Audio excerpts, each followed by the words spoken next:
Exodus 18. Now Jethro, the priest of Midian and father-in-law of Moses, heard of everything God had done for Moses and for his people Israel, and how the Lord had brought Israel out of Egypt. After Moses had sent away his wife Zipporah, his father-in-law Jethro received her and her 2 sons. One son was named Gershom, for Moses said, I have become a foreigner in a foreign land, and the other was named Eleazar, for he said, My father's God was my helper. He saved me from the sword of Pharaoh. Jethro, Moses' father-in-law, together with Moses' sons and wife, came to him in the wilderness where he was camped near the mountain of God.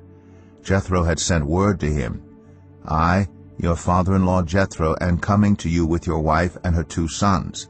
So Moses went out to meet his father-in-law and bowed down and kissed him. They greeted each other and then went into the tent.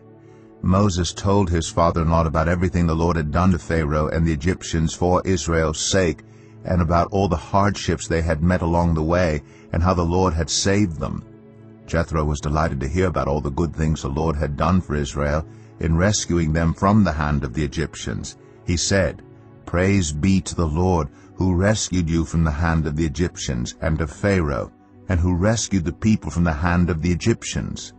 Now I know that the Lord is greater than all other gods, for he did this to those who had treated Israel arrogantly. Then Jethro, Moses' father-in-law, brought a burnt offering and other sacrifices to God, and Aaron came with all the elders of Israel to eat a meal with Moses' father-in-law in the presence of God. The next day Moses took his seat to serve as judge for the people, and they stood around him from morning till evening. When his father-in-law saw all that Moses was doing for the people, he said, What is this you are doing for the people? Why do you alone sit as judge, while all these people stand around you from morning till evening? Moses answered him, Because the people come to me to seek God's will. Whenever they have a dispute, it is brought to me, and I decide between the parties and inform them of God's decrees and instructions. Moses' father-in-law replied, What you are doing is not good. You and these people who come to you will only wear yourselves out. The work is too heavy for you. You cannot handle it alone. Listen now to me, and I will give you some advice, and may God be with you. You must be the people's representative before God, and bring their disputes to him. Teach them his decrees and instructions, and show them the way they are to live and how they are to behave.